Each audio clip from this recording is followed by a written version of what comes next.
Hi, I'm Jamie Jonk. I'm a multiple award-winning photographer from South Africa. And today I'm going to show you my workflow in editing. How I edit the photos, how I use Photavio's progress tracker, which is quite amazing. So let's get into it. Okay, so first of all, we go into Lightroom. I use Lightroom to edit my photos. I go here at the bottom to import, and we go to where the files are. Now normally what I do is I copy the photos that I want to edit, the album. I copy it onto my solid state hard drive, so the editing goes a bit quicker. So let's get into it, and I've added it here, originals. So this is a model shoot I did with Leanne. It was an amazing shoot. So while these photos are importing, I go to Photavio. So Photavio, I go onto photav.io, I sign into my account,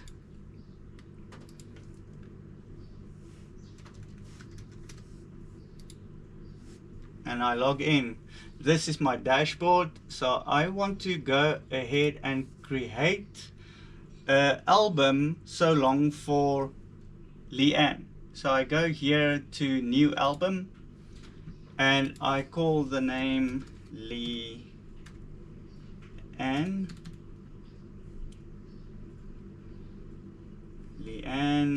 model shoot, and I give it a URL, Leanne. I'm not going to put a password. Then I go ahead and create the album. So now I can't drop the files in here yet because I still have to edit them, but this gives me the opportunity to give my client a progress tracker. Now I created the album, and now I have to go here at the three dots, and I go to progress. Now I can let my client know where I am in the editing process. So the editing and the files are in the queue, okay? And I just started with the editing, so I'm going to click editing started, and I save progress. Okay, then I go back to client galleries. Now I can go here on this button here that says copy progress URL. So I go ahead and click that. If I go and paste it in my browser, I'm going to see the progress tracker now. So now I can send this link to my client, and she can see where I am at during the progress of the editing. So she can see it was in the queue, the editing has started. Now 25% is still buffering. Okay, so let's go into editing. Okay, all the files have been uploaded, so now I'm going to go into editing. So we are here in library, and we're going to go into develop mode. So the first shot I always take is just a test, just to get the light right. Second shot, get the light right. Now I know my light, so it doesn't take a lot of test shots to get the light correct. Okay, so now the first few shots is just to get a baseline with the model, just show her how to smile, eyes up, those type of things. So the first few shots is not necessarily all the best shots.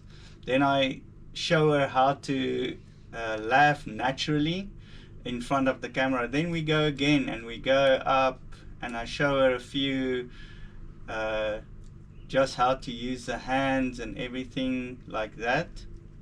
But for this video I'm just going to edit a few photos for you, just so that you can see. So this is a nice photo. It's nice tack sharp. Tack sharp photos are extremely sharp photos. Okay, you get normal sharp photos, but if you zoom in and you can see every little hair on the eyelashes, then you know you've got a tack sharp photo. So my focus was on her eye. Okay, so the first thing I do always is I go and edit in Photoshop. So I edit the photo in Photoshop. Okay, so now we are here in Photoshop. I use image ergonomic to smooth the skin. So I want to smooth the skin, and it applies the preset, the plugin, the filter. I think it's a filter, yes. Okay, then it smooths the hair also. So I want to use the history brush just to not smooth the eyes, the hair. I don't want to smooth the hair. And the lips, we want nice natural lips. So, and the fingertips I also do. So, and then I just say Control S to save. Then it saves and it applies it here in Lightroom. Okay, there we go.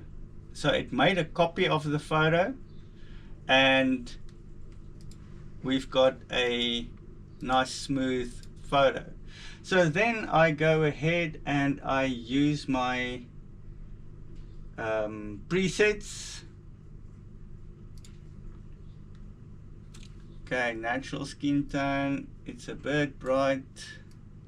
You always have to tweak presets. You can't just take a preset or buy presets and just use them just like that. So you have to tweak, because the lighting of every shoot is different. Then I go ahead, I press Q just for the spot remover, and I'm on healing brush. So I just take out all the little dots here. That one didn't go well. Just move it away from the hair. Okay, we can have a look. Everyone always has a few dots and dings on their faces and everything. We are all human. It's not a bad thing, it's actually a good thing. It just shows no one is perfect. Okay, here on the hand there's a little spot. Okay, good. Alright, that's a good shot. Now what I always do is I add it in the quick collection. So I'm going to show you when I'm done editing, then I go to the library and I go to the quick collection, and here will be all the photos that I edited. Okay, but for now we're not going to do that.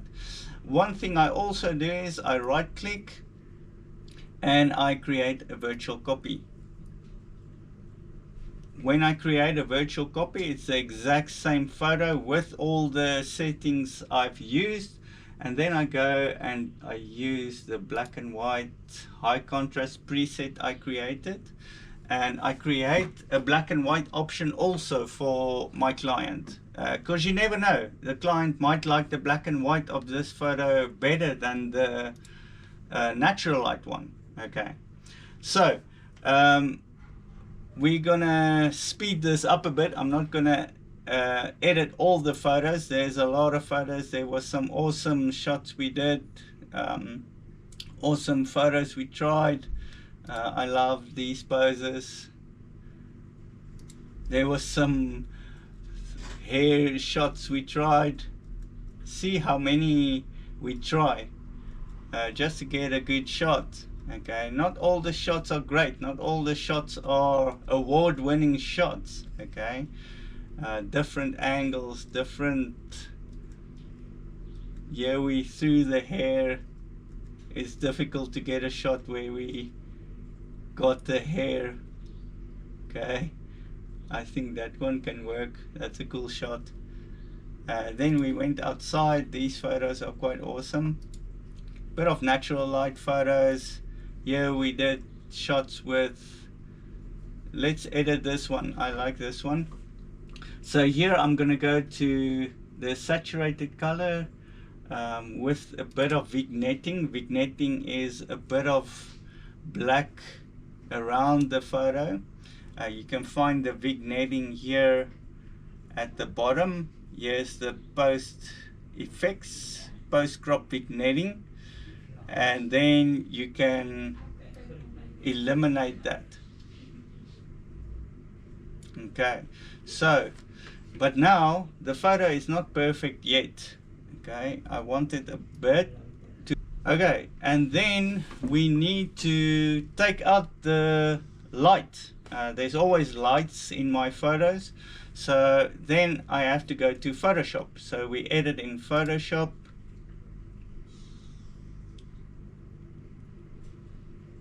Okay, now we are in Photoshop, and Photoshop is quite amazing with AI these days. In the earlier days when I did photography, we had to manually use the clone stamp tool to edit out everything we didn't want. It was a mission.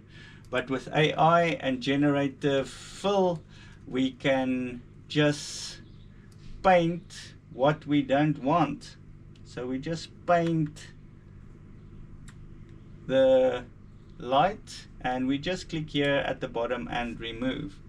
Then it will start doing its thing. It takes a few seconds, and boom, it's done. And then we just say Control S just to save, and we go back to Lightroom, and it will make a copy and give us the copy without the light. Okay, there we go.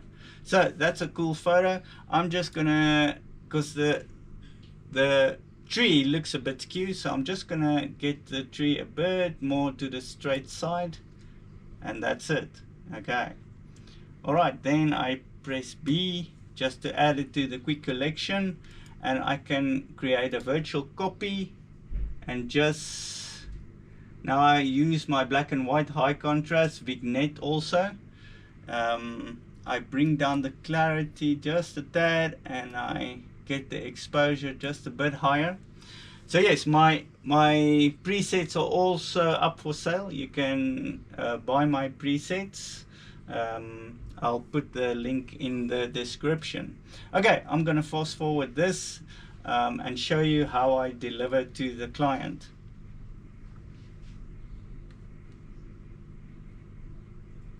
One thing I need to show is, just imagine I've edited all the photos, then I select all the photos, I right click and I go to export. I click on export. I want it in a certain folder, a specific folder. I'm very meticulous on where I save my photos and where I export. I also do cloud backups. It's very important. You need to do cloud backups. Okay, so there's the originals. I'm gonna give a new folder, edit it. Later on I delete the originals because they take a lot of space. And I select folder. I go down and I just check that all the settings are correct. The image size looks good. Quality is on 100%. Okay, I'm not going to put my watermark on this. So, and then I export. Then it will export here at the top. You can see the progress of the exporting, and that's it. Okay, then we go to our albums. Okay, through the process of editing, when you get to the editing, when you get to 25, you will come here and click on 25 and save progress.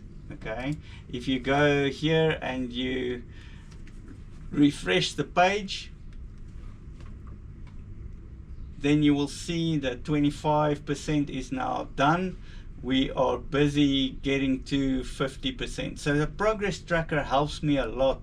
So my clients don't have to ask me all the time, how far am I with the photos? And every day I get messages. I used to, but since I've used the album progress tracker, the amount of admin I've saved is immense. Okay, my clients don't have to ask me anymore. They can just come and look at the album progress tracker from Photavio. Okay, then we go to the gallery. We have done editing all the photos, and we go into the album, and we just go here, drop files here. It will open up a folder. Now I just need to tell it where the photos are that I want to upload. They are here under editing, edited, and then we upload the photos. That's what's awesome also from Photavio. The servers of Photavio is so fast, so my photos upload very quickly. Now I can choose one of the photos to be the album cover that the client will see. So I'll go ahead and click on the star here, and then it automatically makes this photo the album cover. So if we go to album info, we can copy this link here, and we can just make sure everything is right with the album before we send it to the client. Here we see the photos. The client can download the photos. They can go into a photo. They can download single photos. I love this client delivery system. It works efficiently. It doesn't compress any photos. It gives the client the high resolution files with no compression. Okay, that's the progress tracker and a bit of my editing process. I hope you enjoyed it. Look out for the next videos.